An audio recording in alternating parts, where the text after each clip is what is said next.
കണ്ടല്ലൂരിൽ തെരുവുനായ ആക്രമണത്തിൽ 5 പേർക്ക് പരിക്ക്. ഗ്രാമപഞ്ചായത്ത് 6-ാം വാർഡിലായിരുന്നു തെരുവുനായ ആക്രമണം നടന്നത്. പാമ്പുകടിയേറ്റ നായ വിളറിപ്പൂണ്ട് ഓടി നടന്ന് ആളുകളെ കടിച്ചതിനു ശേഷം ചത്തുപോവുകയായിരുന്നു എന്ന് നാട്ടുകാർ പറഞ്ഞു. അതേസമയം പ്രദേശത്തെ ഭൂരിഭാഗം നായ്ക്കൾക്കും ഗ്രാമപഞ്ചായത്തിന്റെ പദ്ധതിയുടെ ഭാഗമായി വാക്സിനേഷൻ എടുത്തിരുന്നതായി കണ്ടല്ലൂർ വെറ്റിനറി ഡോക്ടറും ഗ്രാമപഞ്ചായത്ത് പ്രസിഡന്റും പറഞ്ഞു. കണ്ടല്ലൂരിൽ തെരുവുനായ ആക്രമണത്തിൽ 5 പേർക്കാണ് പരിക്കേറ്റത്. കണ്ടല്ലൂർ ഗ്രാമപഞ്ചായത്ത് 6-ാം വാർഡിൽ പെട്രോൾ പമ്പിന് വടക്കുവശം ഊരടയിൽ ഭാഗത്ത് രാവിലെ 7 മണിക്ക് മുമ്പായിരുന്നു തെരുവുനായ ആക്രമണം ഉണ്ടായത്. പരിക്കേറ്റവരിൽ ജയൻ മീനത്തിൽ കിടക്കതിൽ, ലക്ഷ്മിക്കുട്ടിയമ്മ പുത്തൻതറയിൽ, ഓമനയമ്മ ഗോവിന്ദഭവനം എന്നിവർ ആലപ്പുഴ മെഡിക്കൽ കോളേജ് ആശുപത്രിയിലും, ചെല്ലപ്പൻ കുന്നതറയിൽ, ലീല കൊച്ചുമടത്തിൽ തെക്കതിൽ എന്നിവർ കായംകുളം താലൂക്ക് ആശുപത്രിയിലും ചികിത്സയിലാണ്. കഴിഞ്ഞ ദിവസം ഇപ്പോൾ 5 പേരെ കടിച്ച തെരുവുനായയെ പാമ്പ് കടിച്ചതായി നാട്ടുകാർ പറയുന്നു. പാമ്പ് വിഷബാധയേറ്റെന്ന് സംശയിക്കപ്പെടുന്ന നായ വിരളി പൂണ്ട് ഓടി നടന്ന് ആളുകളെ കടിക്കുകയായിരുന്നു. തുടർന്ന് നായ ചത്തുപോവുകയും ചെയ്തു. അതേസമയം പ്രദേശത്തെ ഭൂരിഭാഗം നായകൾക്കും ഗ്രാമപഞ്ചായത്തിന്റെ പദ്ധതിയുടെ ഭാഗമായി വാക്സിനേഷൻ നടത്തിയിരുന്നതായി ഗ്രാമപഞ്ചായത്ത് പ്രസിഡന്റ് അഡ്വക്കേറ്റ് സുനിൽകുമാർ പറഞ്ഞു. കണ്ടല്ലൂരിന്റെ ഭാഗത്ത് കഴിഞ്ഞ നാളുകളിലൊന്നും ഇത്തരത്തിലുള്ള വ്യാപകമായ തെരുവുനായ ആക്രമണം ഉണ്ടായിട്ടില്ല.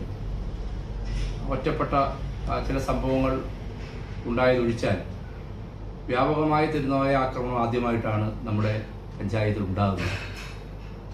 കഴിഞ്ഞ വർഷം കണ്ടല്ലൂർ പഞ്ചായത്തിൻ്റെ പദ്ധതിയിൽ ഉൾപ്പെടുത്തി കണ്ടല്ലൂർ പഞ്ചായത്തിലെ മുഴുവൻ തെരുവുനായകളുടെയും സെൻസസ് എടുക്കുന്നതിനും പേവിഷബാധ ഏൽക്കാതിരിക്കുവാൻ വേണ്ടിയുള്ള വാക്സിനേഷൻ തെരുവുനായകൾക്ക് നൽകുന്നതിനും തീരുമാനിച്ചിരുന്നു.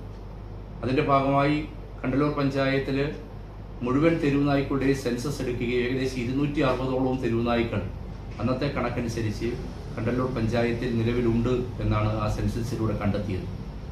ഒപ്പം ആ കണ്ടെത്തിയ മുഴുവൻ തെരുവുനായ്ക്കൾക്കും ഈ തെരുവുനായ്ക്കളെ പിടിക്കുന്ന വിദഗ്ധ സംഘത്തെ നമ്മുടെ പഞ്ചായത്തിൽ വിളിച്ചു വരുത്തി മുഴുവൻ തെരുവുനായ്ക്കൾക്കും വാക്സിനേഷൻ നൽകുവാനും കഴിഞ്ഞിട്ടുണ്ട്. അപ്പോൾ കടിയേൽക്കുന്ന ആളുകൾക്ക് പേവിഷബാധ ഏൽക്കാതിരിക്കാനുള്ള മുൻകരുതൽ എന്നുള്ള തരത്തിലാണ് ആ ഒരു പ്രവൃത്തി കണ്ടല്ലൂർ പഞ്ചായത്ത് ചെയ്തത്.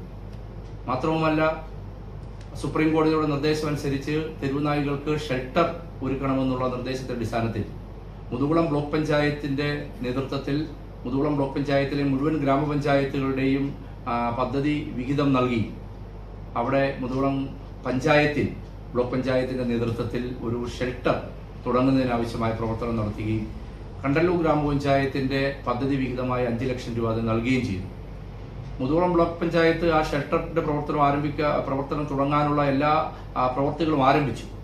പക്ഷേ നാട്ടുകാരുടെ ശക്തമായ എതിർപ്പിനെ തുടർന്ന് അത് ഇപ്പോൾ തൽക്കാലത്തേക്ക് നിർത്തിവെച്ചിരിക്കുകയാണ്. കോടതിയിൽ അതുമായി ബന്ധപ്പെട്ട നിയമ നടപടികൾ നടക്കുന്നുണ്ട് എന്നാണ് അറിയാൻ കഴിയുന്നത്.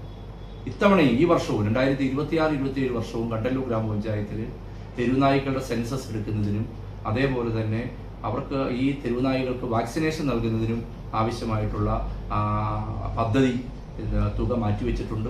അത് വിജയകരമായി നടപ്പിലാക്കാൻ കഴിയുമെന്നാണ് പ്രതീക്ഷിക്കുന്നത്. വാക്സിനേഷൻ നടത്തിയിരുന്നതായി കണ്ടല്ലൂരിലെ സീനിയർ വെറ്റിനറി സർജനും സാക്ഷ്യപ്പെടുത്തി. CDNet news, Kayamkulam.